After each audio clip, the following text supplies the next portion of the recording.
ఇది నేనైతే వైసీపీలో వాళ్ళు కూడా నన్ను ప్రేమిస్తారు. ఎందుకనంటే నేను ఎవరి మీద వ్యక్తిగతంగా కక్ష సాధింపు చర్యలు గాని ఏం గాని చేయను. ఎవరైనా నా దగ్గరకు వస్తే పని చేయగలను తప్పితే నేను ఎప్పుడూ కూడా చూడాల. ఇది సొంత పార్టీలో కొంతమంది శత్రువులు ఏది బోడే ప్రసాద్ ఎదగటం ఇష్టం లేక, నాకెవరు గాడ్ ఫాదర్ లేరు. నేను ఎంతసేపు పని పని పని అని చెప్పి ముందుకెళ్తుందని నేను చూసుకున్నా తప్పితే నా అనుమానాలు ఈ విధంగా గోతులు తీస్తున్నారు అనేది నేను ఏ రోజు కూడా భావించలా. కొంతమంది అది ఇప్పుడు కాకపోతే రెండో రోజు బయటపడుతుంది, వాళ్ళ యొక్క విజ్ఞతకే వదిలేస్తా ఉన్నాను. అయ్యి ఉండొచ్చు, లేకపోతే వేరే నియోజకవర్గం వాళ్ళు నా మీద ఏం చెప్తారు. నేను ఒకటే చెప్తా ఉన్నా, యారగంట అంటారు. నేను ఎవరో దారి వెళ్తున్న తెలవని వ్యక్తిని మాట్లాడటం నాకు అలవాటు లేదు. తెలిసిన వ్యక్తుల్ని మాత్రం చాలా మర్యాదగా అందరినీ, నేను ఒక పనిలో ఉంటే ఆ పని తప్పితే రెండో మనిషి కనపడ్డా నాకు. ఆ విధంగా నేను ఒక డెడికేటెడ్ మైండ్ తో పనిచేస్తున్నాను కాబట్టి నేను ఒకవేళ ఎవరన్నా పలకరిగిపోతే అది కూడా యారగంట అనుకుంటే మాత్రం అంతకన్నా దురదృష్టం ఉండదు. నేను ఈ రోజు ప్రజల్లోకి సైకిల్ వేసుకుని నడిచే లేకపోతే ఒక ఇంట్లో మనిషిలాగా పనిచేస్తున్నానంటే అది అహంకారం అంటే నిజంగా దురదృష్టం. ఇది ఏ మనిషి కూడా తట్టుకోలేడు. సీటు రావచ్చు, సీటు రాకపోవచ్చు.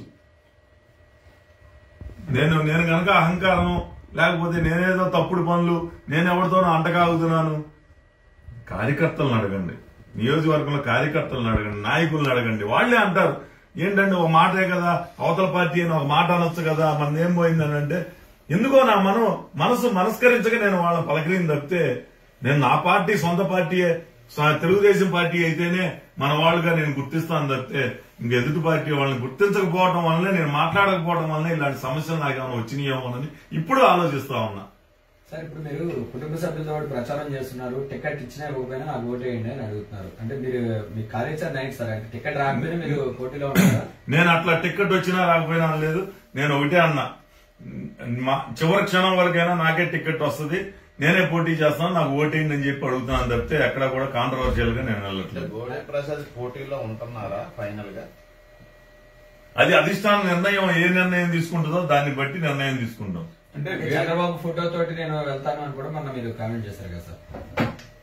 ఒక్కొక్కసారి ఆవేశంలో రకరకాల మాటలు రావచ్చు, రకరకాల ఇది ఉండొచ్చు, కానీ చివరికి నాకే ఓటు సీటు అయితే నాకే ఇస్తారనేది నేను 100% నమ్మకంతో ఉన్నా. నేను ఒకవేళ ఏదైనా ఆవేశంలో ఏదైనా మాట్లాడినా అధినాయకత్వాన్ని కూడా క్షమించమని కోరుతా ఉన్నా. సార్, రోజుకొకరు పేరు మీద సర్వే చేస్తున్నారు. నిన్న కూడా ఆలపాటి రాజా గారి పేరు మీద సర్వే చేశారు. మీకు ఇచ్చే ఉద్దేశం అంటే ఇప్పటికే 6-7 మంది మీద ఈ నియోజకవర్గం మీద సర్వే చేశారు, దాన్ని ఎలా చూస్తాను? ఇప్పుడు ముఖ్యమంత్రిగా చంద్రబాబు నాయుడు కావాలి అంటే ఒక బలమైన అభ్యర్థిని ఎతకాలి. ఈరోజు పెనలూరు నియోజకవర్గంలో బోడే ప్రసాద్ కన్నా మించి ఇంకెవరైనా బలమైన అభ్యర్థి ఉన్నాడేమోనని ఐవీఆర్ఎస్ లో అవచ్చు సర్వేలు అయితే చేస్తా ఉన్నారు. కానీ ఇక్కడ బోడే ప్రసాద్ అయితేనే ప్రత్యర్థిని ఓడిస్తాడు అని చెప్పేసి అన్ని సర్వేల్లో అన్ని ఐవీఆర్ఎస్ లో కూడా ప్రూవ్ అయింది. తప్పేముంది దాంట్లో? నేను తప్పుగా భావించినట్లయితే మొదటి రోజునే ఎవరో పేరు పెడితేనే నేను ఏంటి ఇట్లా నన్ను అవమానించారని మాట్లాడతాను. నేను అవమానంగా తీసుకోవట్లా. ఈరోజు నాతో కంపేర్ చేస్తే ఇంతమందిని కంపేర్ చేస్తారంటే నేను గర్వంగా ఫీల్ అవుతా ఉన్నా.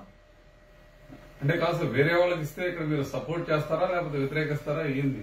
అది నాకే వస్తుంది. నేను అంటున్నప్పుడు ఇక నేను సపోర్ట్ చేస్తారా అనేది, ఈ రోజు అభ్యర్థిగా నేనే పోటీ చేస్తున్నాను, నేనే ఉంటున్నాను ఇక్కడ.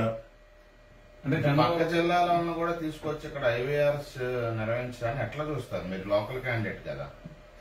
ఇప్పుడు ఒక మాజీ మంత్రి 4-5 సార్లు శాసనసభ్యుడిగా పనిచేసిన మనిషి, మరి ఒకవేళ ఆయన కూడా ఇక్కడ ఏమన్నా బలంగా ఏమన్నా ప్రజల్లో ఉన్నాడేమో అని పరీక్ష ఐవీఆర్ఎస్ లో అడుగుతా ఉన్నారు. దాంట్లో తప్పేముంది?